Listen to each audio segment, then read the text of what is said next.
Just a name, not a battle, not a buried city, not a disappeared civilization. Just a name, or rather, the sudden, coordinated, government-mandated removal of thousands of them. Because here's what I kept coming back to. The deeper I went into this, before you erase a civilization from memory, you don't need to bulldoze every building. You don't need to burn every archive, though we'll get to that too. You just need to change what a place is called. And if you do it fast enough, completely enough, simultaneously enough, within a generation or two, nobody remembers what was there before. And that is exactly what happened. Not gradually, not organically, not the slow linguistic drift that gives us New York instead of New Amsterdam over the course of centuries. No, I'm talking about single days, single decrees, hundreds of cities across multiple continents, stripped of their names in coordinated waves during a narrow window of history. In 1794, France, Lyon, Bordeaux, and Marseille, three of the largest, most historically significant cities on the European continent, lost their names simultaneously by government order.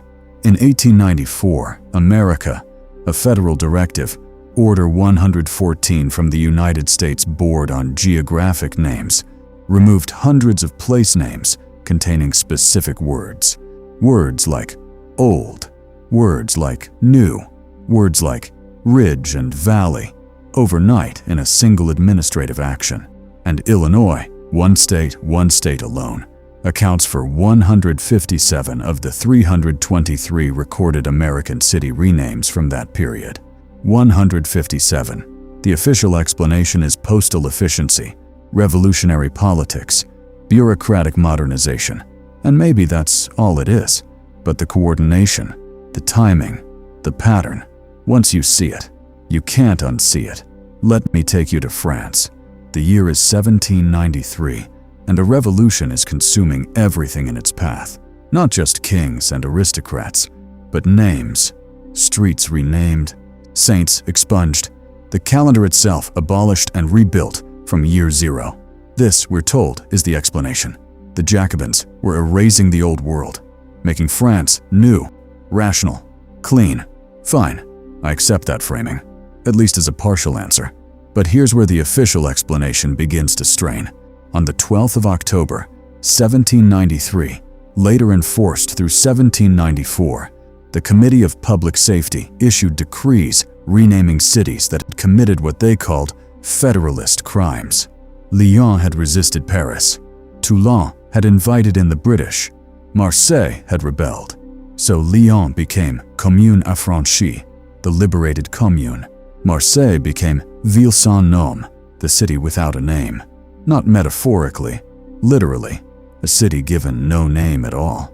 Pause on that. A city of hundreds of thousands of people, one of the oldest, continuously inhabited urban centers in the Western world, deliberately, officially rendered nameless. Why? The revolutionary answer is punishment, political humiliation, and yes, the politics are real, the grievances documented. I'm not dismissing them, but the deeper I looked, the stranger it got, because the renaming didn't stop with the politically rebellious cities. It spread. It became systematic. It hit cities that hadn't rebelled. Small towns, villages, places with no federalist crime to their name. They were renamed too, reformed, reclassified. The pattern repeats with unsettling precision. And then I started cross-referencing dates. Not the broad revolutionary period, the specific decree dates. And what emerged was not a chaotic, organic process of political punishment rolling out across months.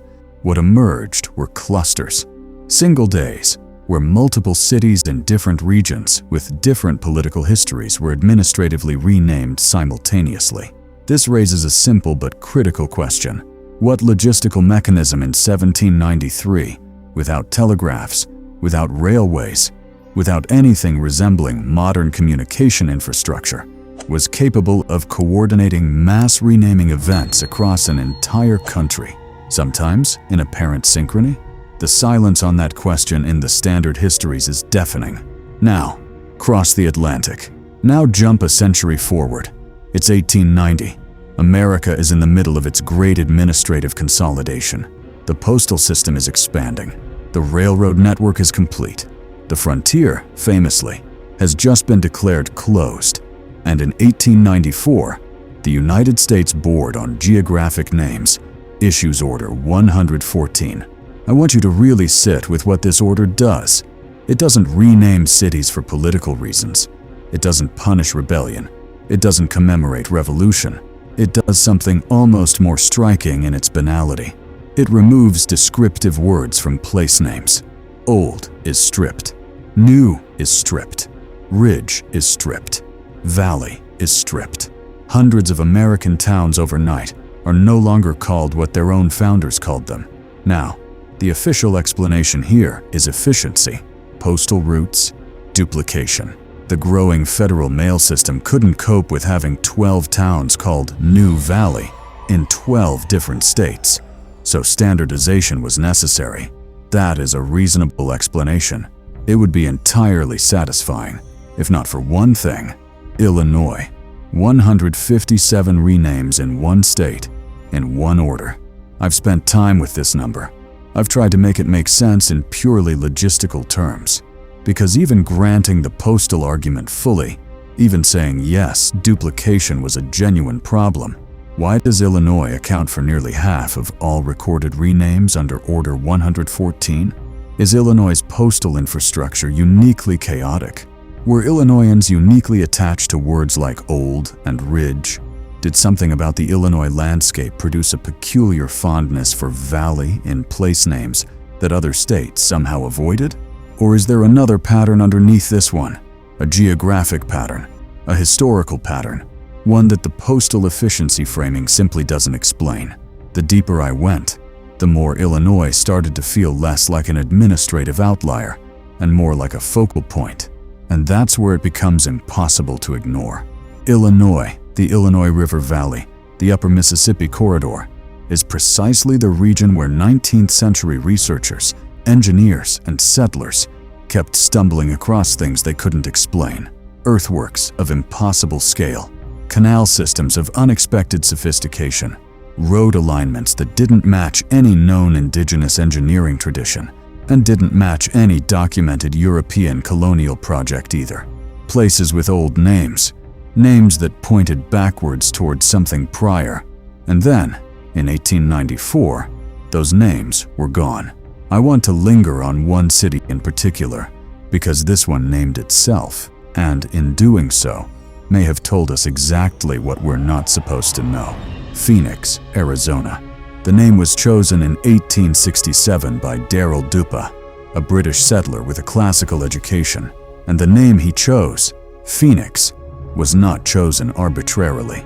Dupa looked at the landscape around him, at the remnants beneath his feet, and he said explicitly, "This place should be named after the mythological bird that rises from the ashes, because this is a civilization rising from the ruins of a prior one." That's not a fringe interpretation. That's not alternative history. That's the documented, first-person, contemporaneous explanation given by the man who named the city. He saw ruins. He named the city after rebirth from ruins. Now, the ruins in question and the infrastructure in question were the canals. When Anglo-American settlers arrived in the Salt River Valley in the 1860s and 1870s, they found a canal system already in place, not sketched in, not partially constructed, in place. Hundreds of miles of engineered waterways aligned to the landscape, capable of large-scale agricultural irrigation, moving water with a sophistication that modern engineers have described, without irony, as remarkable. The settlers didn't build these canals. They used them. They cleaned them out, reinforced them, and started running water through a system that someone else had engineered. Who? The academic answer is the Hohokam people, a pre-Columbian civilization that disappeared somewhat mysteriously around the 15th century. That's the name attached to the builders, the Hohokam, gone before European contact, leaving behind a canal network that a 19th century civilization would simply inherit. And here is where I want to ask a very careful, very simple question. Not who built the canals. That question has an official answer, even if that answer raises its own mysteries. Not when the Hohokam disappeared. That question has a range of dates, a set of theories, a bibliography. No, the question I want to ask is this: how do you build hundreds of miles of precisely aligned, functionally integrated irrigation canals in a desert at a scale that a 19th century American city would use for decades, without leaving behind any of the industrial, social, or population infrastructure that should accompany a civilization capable of such engineering? And then I want to ask the quieter question underneath that one. If a prior civilization built something so sophisticated that the next civilization to arrive simply started using it, didn't need to understand it, didn't need to reverse engineer it, just turned on the water, what does that suggest about the sophistication of what came before? And why does the name of the city built on top of it explicitly reference the civilization it replaced? Phoenix, rising from the ashes. The settlers named it that themselves. Now I need to talk about something that appears on maps, and then, with remarkable speed, stops appearing on maps. Tartaria. If you go back to European cartography of the 16th, 17th, and 18th centuries, you find something that contemporary world maps simply do not show. A vast territorial designation, sometimes called Grand Tartary, sometimes Tartaria Magna, covering an enormous swath of northern and central Asia. Russian Tartary, Chinese Tartary, Independent Tartary. Sub-designations and internal regions on maps produced by the most respected cartographers of the era. It is not a fringe notation.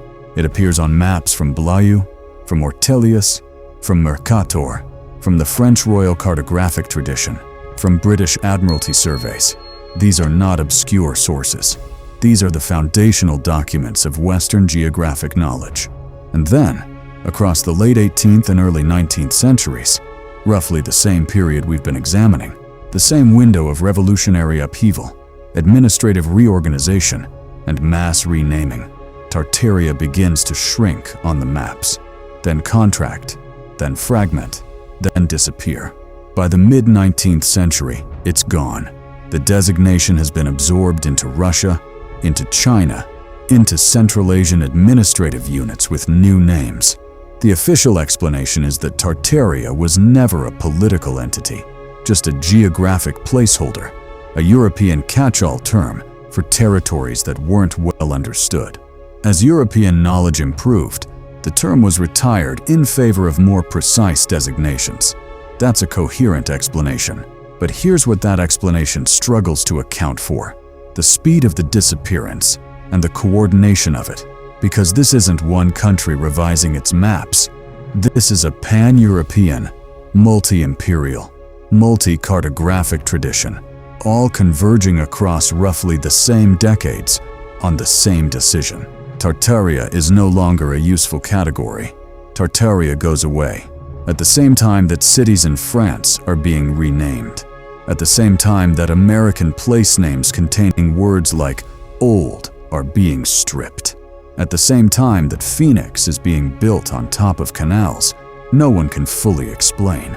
The evidence suggests something much larger than any single one of these events implies on its own. Because patterns at this scale, geographic, administrative, cartographic, simultaneous, cross-continental, don't emerge from coincidence. They emerge from processes, and the process, whatever it was, appears to have concluded by the end of the 19th century, with the world looking substantially different from how it looked at the beginning of the 18th. Different names, different maps, different stories about what came before. I keep returning to what I call the coordination problem, and this is, for me, the heart of it. Not the specific renames, not any individual map, not Phoenix's canals, or Lyon's missing name, the coordination. In 1793, the French government renamed multiple major cities simultaneously. But the French government in 1793 is a committee of men meeting in Paris in the middle of a civil war, in a country without railways, sending dispatches by horse. The logistical capacity to simultaneously rename cities across a country of that scale and enforce those renames in a matter of days is, at minimum, worth pausing on. In 1894, the American Board on Geographic Names issues an order that removes specific categories of words from hundreds of place names in a single action. The board was established in 1890. It had been operating for 4 years, and in one move, it processed and enacted more renames than any comparable action before or since. Not a decade of gradual reform, not a rolling program of postal reclassification. One order, hundreds of names, gone, and 157 of them in Illinois. The official explanation: efficiency, modernization, standardization, doesn't collapse here, but it bends, it strains, because efficient systems don't usually produce anomalies of that scale without explanation. They produce smooth, predictable, geographically distributed outcomes. They don't produce single states accounting for nearly half the total, unless the distribution was never random, unless Illinois specifically was where the concentration of prior naming, the naming that needed to be erased, was greatest. And here's the strangest part. When I started looking at what those 157 Illinois names were, not just the words that were removed, but the original full names, a pattern emerged that I'm not prepared to characterize definitively, but I'm prepared to ask about. Many of them pointed backward. Names with "old" in them tend to acknowledge that there was something before. Names with "valley" and "ridge" tend to be topographic, tied to the landscape itself, to the physical memory of a place. When you remove those words, you sever the linguistic connection between a location and its own history. Old Shawneetown becomes Shawneetown. The old is gone. The question of what old was referring to, what the older Shawneetown looked like, who built it, what was there before, it stops being part of the name. It stops being part of the daily vocabulary of everyone who lives there. A generation later, nobody asks. Why would they? It's just Shawneetown. That's how you erase something without burning it. There's one more layer to this, and I want to handle it carefully because the renaming is one thing, the cartographic erasure is another, but there's a third anomaly that I've been circling this entire time, and I think it deserves to be named directly: buildings. Across the mid to late 19th century, in cities across Europe, Russia, and America, there is an explosion of architectural construction that historians describe as a golden age of civic building. Neoclassical government buildings, grand train stations, exhibition halls, and World's Fair pavilions, ornate municipal structures in cities that, according to their own records, had been rough frontier settlements just decades before. The standard history says industrial wealth, architectural ambition, skilled immigrant labor, and all of those things are real. But here's the question that the architecture itself keeps quietly asking: where are the intermediate stages? When you look at a city that goes from frontier settlement to possessing world-class neoclassical architecture in the span of 20 or 30 years, without commensurate documentation of construction timelines, labor forces, material sourcing, or architectural education infrastructure, the official explanation begins to require a great deal of faith. Not impossible faith, not supernatural faith, but faith nonetheless. And when you layer that architectural anomaly over the renaming pattern, cities renamed just as they're being rebuilt, just as new civic identities are being installed, just as the cartographic record is being cleaned up, a question emerges that I find I cannot stop asking. What were these buildings before they became what we call them now? I'm not claiming an answer. I want to be very clear about that. I am asking a question that the evidence, to me, makes unavoidable. If cities can be renamed in a day, cartographic traditions can be retired in a generation, and canal systems can be inherited without documentation of their builders, then what else may have been inherited? What else may have been renamed and restored and reattributed while the prior attribution was quietly, efficiently, officially retired? I started this investigation looking for something small, an anomaly, A footnote, a piece of data that didn't fit cleanly into the official timeline. What I found instead was a window that opens onto roughly 100 years of history, roughly 1750 to 1900, during which the names of the physical world were substantially reorganized, during which the maps of the physical world were substantially redrawn, during which cities in France, Russia, and America lost their names in single days, during which a federal order stripped hundreds of American towns of their oldest, most backward-looking descriptors overnight, during which a vast territorial designation called Tartaria contracted and vanished from the cartographic record, during which a city in the Arizona desert was named by its own founders after rebirth from the ruins of something prior and built on canals that nobody could fully explain. Why does the coordination exist? Why does the timing cluster? Why does Illinois account for 157 of 323? Why does a desert city name itself after a phoenix rising from ruins built on canals it didn't dig, reaching for a civilization it may not fully understand itself to be inheriting?